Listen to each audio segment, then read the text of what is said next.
Saudi government ने एक GR निकाल के ऑल वर्ल्ड में ये भेज दिया है हर एक गवर्नमेंट को कि आप उम्रा या हज आने के पहले कम से कम मिनिमम 10 डेज बिफोर आपने मेनिंजाइटिस क्वाड्रिवैलेंट मेनिंगोकोकल करके ये जो लस है जो मेंजू ज्वर के लिए कहलाती है वो लस लिए बगैर आना नहीं। इसलिए हम माननीय जिलाधिकारी आयुष प्रसाद साहब से मिले, उनको कहा, उन्होंने इमीडिएट लगाया कि ये लस आपके पास अवेलेबल है।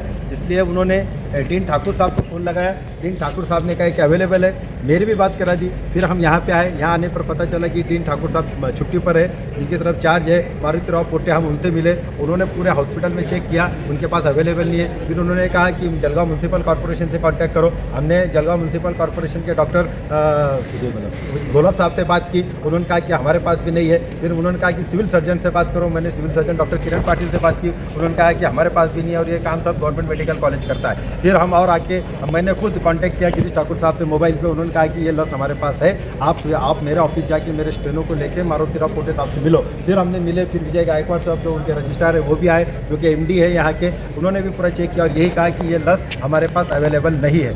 जबकि एक डीन एक माननीय कलेक्टर साहब को कहते हैं कि अवेलेबल है और यहाँ पर आने के बाद डीन का पूरा स्टाफ कहता है कि हमारे पास अवेलेबल नहीं है। ये द्विधा स्थिति में है। अगर लोग हमारे यहाँ पे उम्रा जाने के लिए आ रहे हैं तो उनको अगर ये सर्टिफिकेशन नहीं मिलता है तो उनको वीज़ा नहीं मिलेगा, उनको वहाँ पे उम्रा नहीं होगा। जबकि अभी माह रमज़ान शुरू होने वाला है, माह रमज़ान के लिए बहुत बड़े पैमाने पे लोग वहाँ पे उम्रा को जाते हैं। इसलिए हमारी आज हमने फिर से उनको कहा कि हम कल और आएंगे, हम कल कलेक्टर साहब से और मिलेंगे और कहेंगे कि ये इधर से फुटबॉल उधर किक मारी जा रही, उधर से फुटबॉल की उधर मारी जा रही, उसमें हमारे लोगों को अगर हज या उम्रा से ये होना पड़ा अगर उनको, तो उसकी जिम्मेदार ये गवर्नमेंट रहेगी, गवर्नमेंट मेडिकल कॉलेज रहेंगी, सिविल हॉस्पिटल रहेगा और जलगांव म्यूनसिपल कॉर्पोरेशन रहेगी। अगर ये नहीं होता है तो फिर हम 2 दिन में इसको एक बड़े पैमाने पर लेंगे और एक बड़ा आंदोलन करेंगे, क्योंकि हमारे लोगों की ये एक धार्मिक परंपरा, एक आस्था है, श्रद्धा का विषय है कि हमको उम्रा और हज से जाने के लिए कोई बाधा नहीं आ सकती। शुक्रिया। एकता संगठन जलगांव, फारूक शेख समन्वय।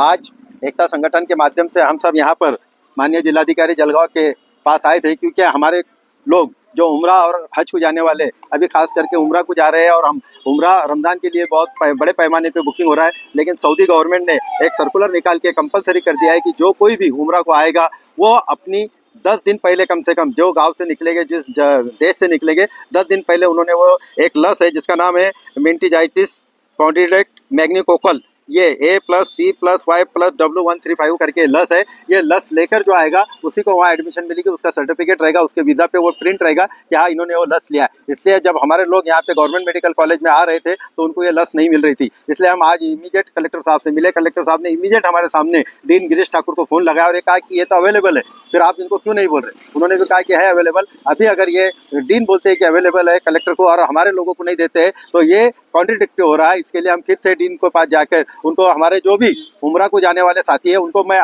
ये अपील कर रहा हूँ इस प्रेस के माध्यम से कि जिनको जाना है और जिनको ये लस नहीं मिली, उन्होंने हमसे किसी से भी, एकता संगठन के जो आपको सामने नजर आ रहे हैं उनसे किसी से भी एक से कांटेक्ट करो और अगर गिरीश ठाकुर साहब या उनकी टीम अगर ये इंजेक्शन या लस नहीं देती है तो आप हमसे रब्ता करो। इंशाल्लाह हम जरूर आपकी मदद को गवर्नमेंट मेडिकल कॉलेज में आएंगे, क्योंकि ये सरकार का ये है कि सरकार की तरफ से दिया जाएगा। बाहर किसी तरह के 3, 3,500, 4,000 रुपये खर्च करने की हमें कोई ज़रूरत नहीं। शुक्रिया। फारूक शेख, एकता संगठन जलगांव।